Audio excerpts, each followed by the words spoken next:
Hello and welcome to renaissance 2.2। मैं हूं शिवांग भारद्वाज और आज हम शुरू करेंगे क्लास 11th की हिस्ट्री का चैप्टर 5 नोमैडिक एम्पायर्स। अब इस चैप्टर का नाम ही थोड़ा कंफ्यूजिंग है, नोमैडिक एम्पायर्स। नोमैडिक का मतलब होता है खाना बदोश, जो जगह जगह घूमते हैं खाने की तलाश में और कहीं सेटल नहीं होते। दूसरी तरफ है एम्पायर, जिसका मतलब है साम्राज्य, यानी बड़ा किंगडम जहां एक रूलर राज करता है। तो ये नोमैडिक एम्पायर क्या होते हैं? इस चैप्टर में हम पढ़ेंगे मंगोल्स के बारे में, जो पहले एक्चुअल में एक नोमैडिक ग्रुप थे, यानी खानाबदोश ग्रुप थे। बट गेंगिस खान की लीडरशिप में वो कैसे एशिया और यूरोप में फैलने वाला एम्पायर बन गया 13th और 14th सेंचुरी में, इस चैप्टर में हम यही पढ़ेंगे। ये पढ़ने से पहले एक बार समझ लेते हैं कि हमें इतने पुराने एम्पायर के बारे में इंफॉर्मेशन कहाँ से मिली। तो ये जो नोमैड्स थे वो खुद कुछ खास लिटरेचर छोड़ के नहीं गए हमारे लिए, लेकिन जो हमारी नॉलेज है उनके बारे में वो आती है क्रॉनिकल्स या ट्रैवलॉग्स से। क्रॉनिकल्स और ट्रैवलॉग्स का मतलब होता है वो डॉक्यूमेंट्स जो शहर में रहने वाले लोग लिखते थे। अब क्योंकि एक्सपर्ट्स नहीं होते थे, तो इनके जो डॉक्यूमेंट्स हैं वो काफ़ी एक तरफा थे, यानी इन्हें जो ऊपर से दिखता था ये वही लिखते थे। अगला सोर्स हमारे पास है ट्रैवलर्स के डॉक्यूमेंट्स। तो जब मंगोल का एम्पायर बड़ा होने लगा, तब दूर दूर से यहाँ लोग आने लगे इसे देखने के लिए, जैसे बुद्धिस्ट, क्रिश्चियंस, टर्किश, मुस्लिम्स और भी बहुत से लोग। इन सब लोगों ने भी अपने व्यूज़ लिखे मंगोल के बारे में। इन सब में हमारे पास सबसे बेस्ट सोर्स है ईगोर दे रेशलविल्स की किताब the secret history of Mongols और मार्को पोलो के ट्रैवल डॉक्यूमेंट्स। जैसा कि मैंने बताया, ये जो मंगोलियन थे पहले सिर्फ खाना बदोश लोग ही थे, एक जगह से दूसरी जगह घूमते रहते थे खाने की तलाश में। लेकिन जब गेंगिस खान आए तो उन्होंने सारे मंगोलियंस को यूनाइट कर लिया, और जब ऐसा हुआ तो लोगों को मंगोलियंस की ताकत का एहसास हुआ। तब उन्हें मंगोलियंस से खतरा महसूस हुआ। मंगोल्स पहले छोटे छोटे ग्रुप्स में आदिवासियों की तरह रहते थे और सेम भाषा बोलते थे। इनमें से कुछ पैस्टोरलिस्ट थे, यानी जो जानवरों की देखभाल करते हैं, और कुछ हंटर्स यानी शिकारी। ये नॉर्मली सेंट्रल एशिया के स्टेपीज में रहते थे। स्टेपीज का मतलब है एक प्लेन मैदान जहां घास और थोड़े पेड़ होते हैं। ये जगह वाकई में बहुत सुंदर थी। दूर दूर तक हरे मैदान, दूसरी तरफ बर्फ से ढके पहाड़, एक तरफ गोबी नाम का रेगिस्तान और एक तरफ नदियाँ और झरने। तो अगर आप इमेजिन करो, ये जगह वाकई बहुत सुंदर थी। अच्छा, ये जगह ऐसी थी कि यहाँ खेती बड़े आराम से की जा सकती थी। बट मंगोल्स को खेती पसंद नहीं थी। वो टेंट्स में रहते थे और मौसम के साथ साथ अपना ठिकाना बदल लेते थे। अक्सर इनकी आपस में दूसरे ग्रुप्स से लड़ाई भी होती थी जगह के पीछे। एंड क्योंकि ये पेट्रियार्कल सोसाइटी थी, इनका लीडर कोई मेल ही होता था।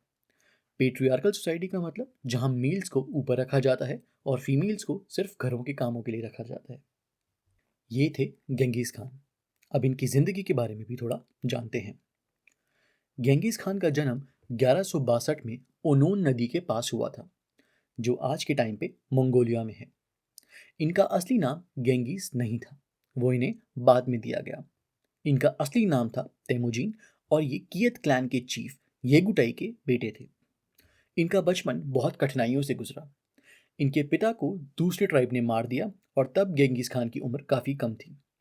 इनकी माँ युलन ईक ने इन्हें और इनके भाइयों को बहुत मुश्किलों से पाला। इन्हें बचपन में काफ़ी सालों के लिए बंदी भी बनाया गया और एक स्लेव की तरह इनसे काम कराया गया। जब इनकी शादी हुई तो इनकी बीवी बोड़ते को किडनैप कर लिया गया और उन्हें वापस लाने के लिए भी इन्हें काफ़ी लड़ाई करनी पड़ी। इस मुश्किल टाइम में उनके कुछ अच्छे दोस्त भी बने। इनमें सबसे पहले थे भोगुरचू, जो इनके काफ़ी वफादार दोस्त बने, और दूसरे इनके भाई जमूका। जब तेमुजीन यानी गेंगिस खान इंपॉर्टेंट पर्सनालिटी बने अपने एरिया में, तब लोगों ने इन्हें सारे मंगोल्स का चीफ घोषित करा और कई नामों से नवाजा, जैसे the great Khan of the Mongols, Genghis Khan, oceanic Khan और यूनिवर्सल रूलर। अब गेंगिस खान के करियर के बारे में देखते हैं। गेंगिस खान ने अपना एम्पायर दूर दूर तक फैलाया था। इसमें सबसे पहले उन्होंने ऐड किया चाइना को। उस टाइम चाइना तीन पार्ट्स में डिवाइडेड था: सीसिया डायनेस्टी, चिन डायनेस्टी और सोंग डायनेस्टी। 1209 में इन्होंने सीसिया डायनेस्टी को हरा दिया और 1213 तक इन्होंने ग्रेट वॉल ऑफ चाइना को भी पार कर लिया। चिन डायनेस्टी के साथ इनकी लड़ाई 1234 तक चलती रही, पर गेंगिस खान 1216 में ही वापस मंगोलिया आ गए और इनकी फौज वहां लड़ाई करती रही। इसी दौरान सुल्तान मोहम्मद, जो ख्वाराज्म के रूलर थे, उन्होंने गेंगिस खान के गुस्से को तब देखा जब उन्होंने मंगोलियन दूत जो मैसेज लेके आया था उसे मार दिया। 1219 से लेके 1221 के बीच में कितने ही शहरों ने अपने घुटने टेक दिए मंगोल के आगे। उनमें कुछ नाम थे ओतरार, बुखारा, समरकंद, बाल्ख, गुरगंज, मर्व, निशापुर और हेरत। जिन शहरों ने विरोध करा उन शहरों को मंगोल्स ने पूरा तबाह कर दिया। मंगोल्स की जो फौज सुल्तान मोहम्मद के पीछे थी वो आगे तक अजरबैजान में घुसी और उसके बाद रशिया तक को हरा दिया। फौज का दूसरा हिस्सा जो मंगोल के सुल्तान का बेटा लीड कर रहा था, जलालुद्दीन, उन्होंने अफगानिस्तान और सिंध पे कब्जा कर लिया। अब अगर आप मंगोल का मैप देखोगे तो हैरानी इस बात की होगी कि गेंगिस खान इंडिया क्यों नहीं आए, जबकि उस टाइम इंडिया सोने की चिड़िया हुआ करती थी। तो वो इसलिए क्योंकि इंडिया उस टाइम खुद छोटे छोटे राज्यों में बटी हुई थी और उन राज्यों की आपस में बहुत ज़्यादा लड़ाई हो रही थी। और गेंगिस खान को लगता था कि अगर उन्होंने इस टाइम पे इंडिया पे कब्जा करा तो उनके दुश्मन ज़्यादा हो जाएंगे। दूसरा रीज़न ये भी कहा जाता है कि इंडिया की टेरेन काफ़ी अलग थी। यहाँ इतनी गर्मी थी कि उन्होंने यहाँ आना समझदारी नहीं समझा। अब बात करते हैं गेंगिस खान की अचीवमेंट्स के बारे में। सबसे पहला तो युद्ध में रणनीति बनाने का उनका दिमाग। उनकी स्ट्रैटेजीज इतनी कमाल की थी कि सेना में कम होने के बावजूद वो कई युद्ध जीते। प्लस उन्होंने अपनी आर्मी को बहुत ज़्यादा इम्प्रूव किया। स्ट्रिक्ट डिसिप्लिन के साथ साथ वो उनकी रेगुलर ट्रेनिंग भी करवाते थे और घुड़सवारी करते हुए निशाना लगाने की ट्रेनिंग भी होती थी। वो जब भी युद्ध के लिए निकलते थे तो अपनी स्पीड तेज रखने के लिए ज़्यादा सामान पैक नहीं करते थे। जब सर्दियों में नदियों का पानी जम जाता था वो उसे पुल की तरह यूज़ करके दुश्मनों पर हमला करते थे। उनके इंजीनियर्स स्पीड को इम्प्रूव करने के लिए हल्के मटेरियल्स को यूज़ करके सामान बनाते थे। गेंगिस खान हमेशा दुश्मनों के हथियारों को टारगेट करते थे। जहाँ जहाँ दुश्मनों ने अपने हथियार रखे होते थे वो पहले उसी एरिया को डिस्ट्रॉय करते थे, क्योंकि अगर आप किसी के हथियार ही खराब कर दोगे तो वो लड़ाई कैसे करेगा। उसके अलावा वो अक्सर युद्ध में भागने की एक्टिंग करते थे ताकि दुश्मन को लगे कि वो डर के भाग रहे हैं, और जब दुश्मन घमंड में उनके पीछे आए तो घोड़े पे बैठे बैठे पीछे मुड़ के वो उनका निशाना लगाते थे। और ऐसे ही इन्होंने कितनी लड़ाइयाँ जीती। अब देखते हैं गेंगिस खान की डेथ को, जो कि 1227 में हुई थी। उसके बाद क्या हुआ? तो उनके जाने के बाद मंगोलियन एम्पायर को दो फेजेस में बांटा जा सकता है। पहला फेज जो कि 1236 से 1242 तक था, उसमें मंगोल एम्पायर रशिया के भी आगे निकल गया और बल्गेरिया, पोलैंड और हंगरी पे भी कब्जा कर लिया। और दूसरा फेज जो कि 1255 से 1300 तक था, उसमें मंगोल ने पूरे चाइना, ईरान, इराक और सीरिया पे कब्जा कर लिया था। बट वेस्ट में यानी यूरोप में इनका दबाव कम होने लगा था। वेस्ट में मंगोल्स के तरीके ज़्यादा काम नहीं कर रहे थे और मंगोल्स में इंटरनली भी काफ़ी पॉलिटिक्स चल रहा था गद्दी को लेके कि कौन राजा बने। ऐसे में इजिप्ट ने भी मंगोलियन फोर्सेस को अपने एरिया में हरा दिया और इसके बाद चाइना ने भी यही किया। तो गेंगिस खान के बाद कुछ टाइम तो उनका एम्पायर सही चला, बट इवेंचुअली मंगोलियन एम्पायर का डिक्लाइन शुरू हो गया। अब बात करते हैं मंगोल के सोशल, पॉलिटिकल और मिलिट्री ऑर्गेनाइजेशन की। सबसे पहला आता है सोशल ऑर्गेनाइजेशन, कि वहाँ के लोग कैसे रहते थे। तो मंगोल में हर आदमी जो कि हेल्थ में एकदम ठीक था उसे आर्मी में सर्व करना ज़रूरी होता था बुलावा आने पर। और क्योंकि मंगोल काफ़ी जगह कब्जा कर रहा था तो जिन लोगों ने उनकी अथॉरिटी को अपनी मर्जी से एक्सेप्ट किया था वो भी उनकी आर्मी का हिस्सा बन गए थे। और यहाँ से सोशल डाइवर्सिटी आर्मी में आई थी, यानी इसमें अलग अलग जगह और अलग अलग कल्चर्स के लोग थे। इसमें टर्क्स, चाइनीज़, अरब्स सब थे। गेंगिस खान को ट्राइबल सिस्टम ख़त्म करना था, इसीलिए उन्होंने डेसिमल सिस्टम अपनाया, जिसके अंदर वो टेंस में, हंड्रेड्स में, थाउजेंड्स में या 10,000 के नंबर में ही आर्मी डिवाइड करते थे और किसी भी सोल्जर को ग्रुप चेंज करना बिल्कुल अलाउड नहीं था। इस सिस्टम से अलग अलग क्लैंस और ट्राइब्स के लोग एक साथ रहते थे और जो ट्राइबल सिस्टम था वो खत्म हो गया था। और गेंगिस खान इन आर्मी ग्रुप्स को नोयॉन कहते थे। गेंगिस खान के जो वफादार सैनिक थे वो उन्हें रिवॉर्ड भी करते थे। अगर कोई सैनिक युद्ध में मारा जाता था तो उसे स्पेशल रैंकिंग मिलती थी और उन्हें गेंगिस खान अपने ब्लड ब्रदर्स का दर्जा देते थे।